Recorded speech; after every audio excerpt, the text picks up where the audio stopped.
Last week I did a video and I pulled it because it had a inaccuracy in it. It was kind of an unsubstantiated rumor. But I was talking about how the US might bomb the nuclear facilities in Iran with bunker buster bombs, and that was predictable in a sense, and it did happen. Uh, but the question now is really more what is going to happen from this point forward. And it's there's actually more clarity about the ambiguity, if that makes any sense. And initially, I had thought last week I mentioned about the Strait of Hormuz and a dirty bomb dropped on Israel or shot toward Israel. And I think what's more clear now is that the situation with Israel and possibly the situation with the United States, it's not as good as people might be led to think that it is.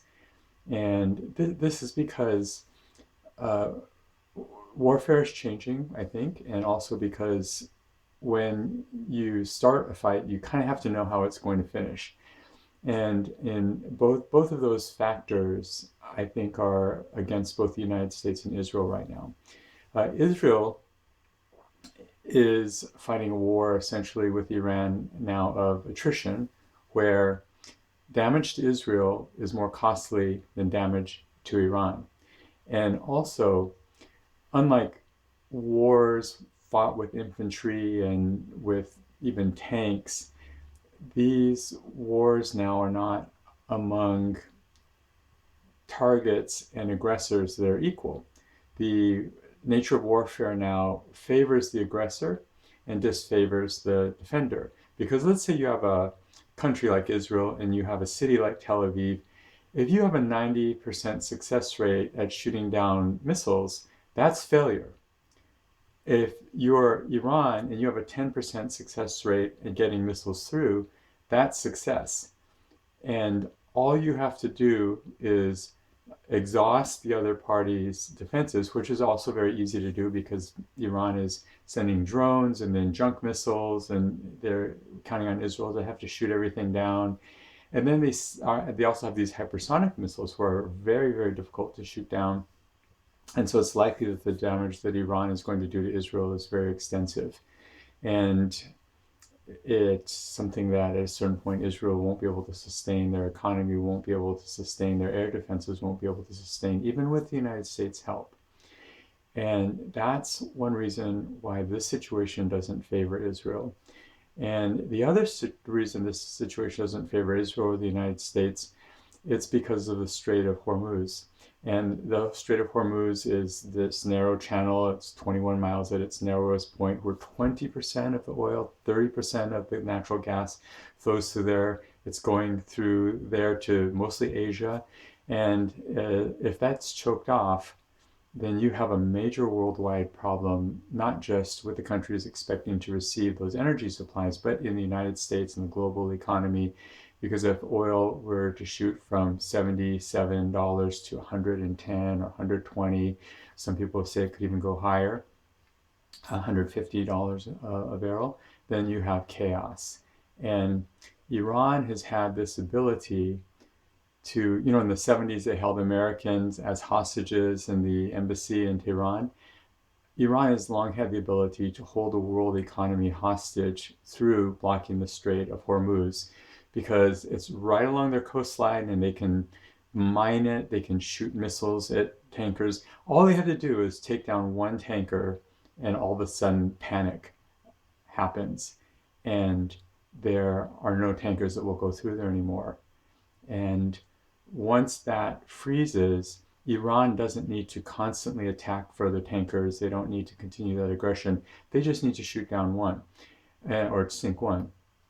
If they do that, the United States will threaten them, but the threats will become empty threats, because Iran has the power to shut the Strait of Hormuz down, and the United States doesn't have the power to force them to open it unless the United States goes in there with ships and warplanes and even if the United States were to do that, there's no guarantee that they could get all of the Iranian mobile missile launchers or remove all the threats to the Strait of Hormuz.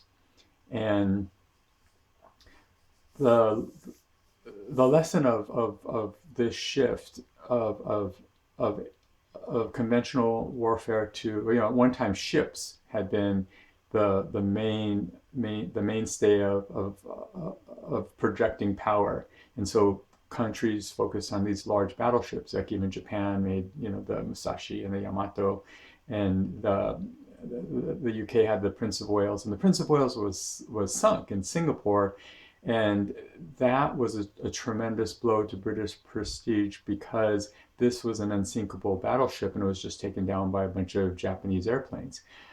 The asymmetry of war, it is something that's constantly changing. And in this case, that asymmetry, where the value of the oil, the ease of choking the Strait of Hormuz, and the difficulty of opening it are all in favor of Iran. And if the United States can't effectively neutralize the threat to the Strait of Hormuz by bombing and airstrikes and all these things along the threat area, then they're going to have to take more extreme action, which will probably mean, which would be very tremendously upsetting, but it would probably mean a ground invasion. Or, hopefully, the one quick way out of this would be a regime change, but a regime change is very difficult to enact with airstrikes, that has been understood, and you don't want to repeat Iraq. And there's this line in Darkest Hour with Winston Churchill. He says, "When will the lesson be learned? You can't negotiate, with a tiger when your head is in its jaws," or something like that. And if there was just one lesson to have learned about the Middle East and the United States involvement, it would have been, or should have been, Iraq, which was that you can take some aggressive action, but it's not the glorious moment of demonstrating superior power that matters. It's the follow-up and the eventual result and the unpredictability of all the things that happen once you destabilize things. So maybe 750,000 people died in Iraq needlessly for weapons of mass destruction that didn't exist there, for probably same reasons that, or at least they were wrong reasons, that were operating then. And it may be the case that the reasons for attacking Iran now are also incorrect.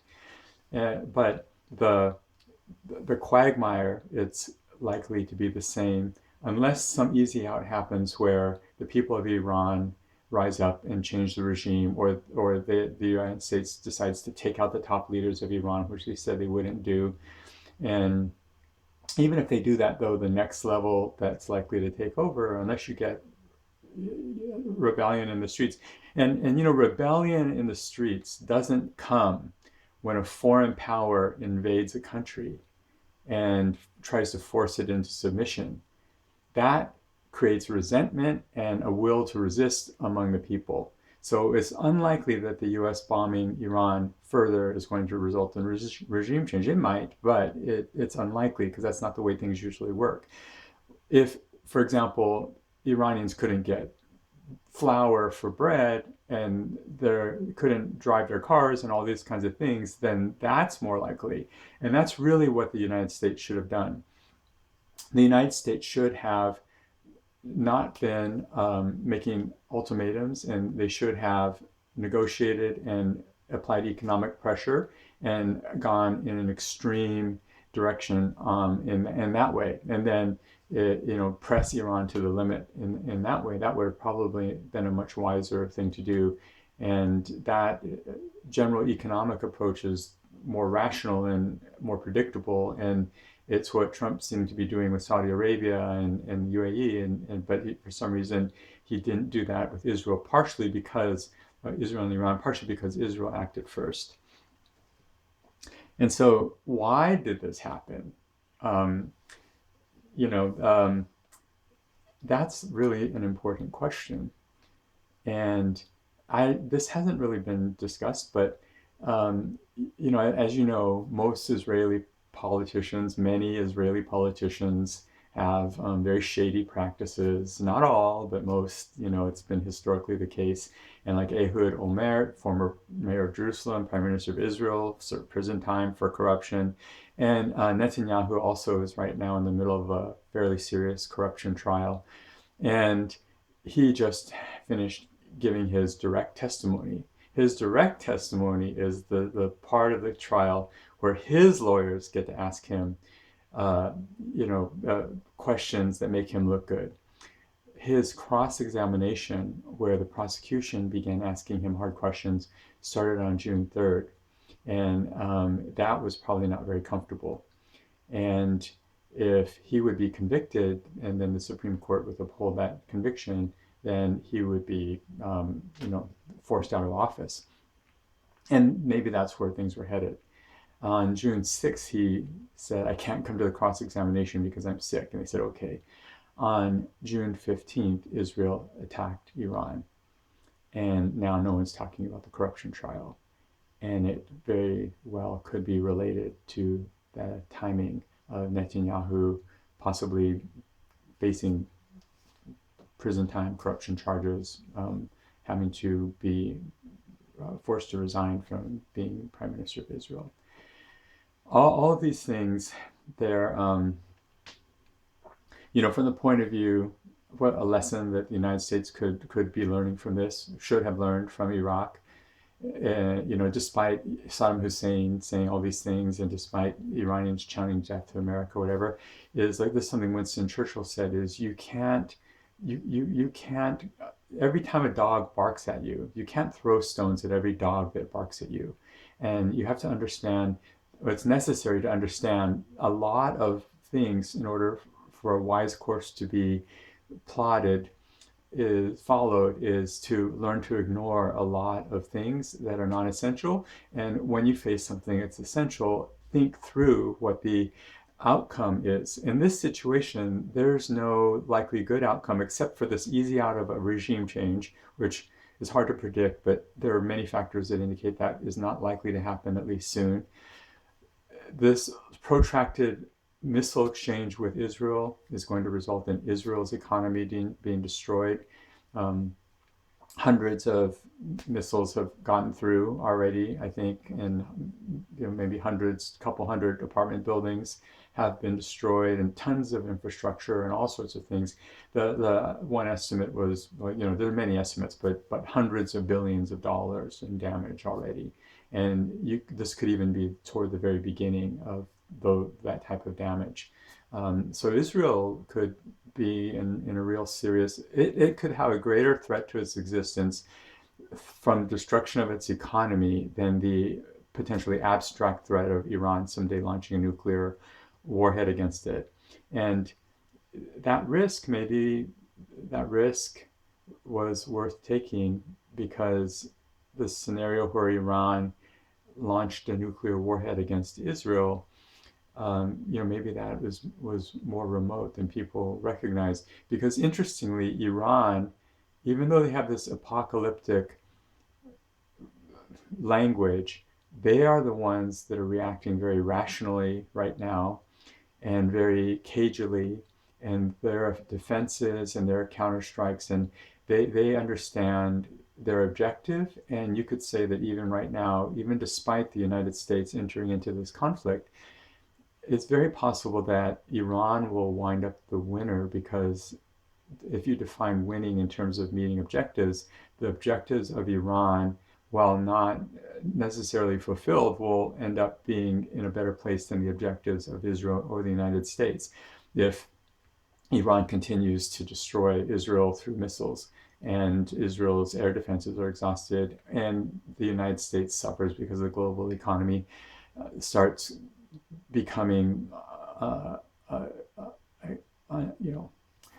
inflammatory and unstable, and then inflation sets in, and there are lots of different things that could happen. Wars, though, are, this whole scenario describes a situation where wars were started for political purposes. And that's actually not even the scarier thing that's being faced right now. People are starting wars, and one shift that has happened is instead of people fighting those wars, machines are now fighting those wars. But the scarier thing is not that. The scarier thing is that we're approaching a time where machines will now start wars. And when machines start wars, machines will regard humans as machines and not as people. And that is a greater threat to existence in a way. And it's almost a more certain outcome than questions like, will Iran build a bomb? Will Iran use a bomb? The threat that exists because of the unrestrained power of technology and the incompatibility of technology's goals with people's goals and the inability of people to govern that technology, that's probably the bigger issue that ought to be faced.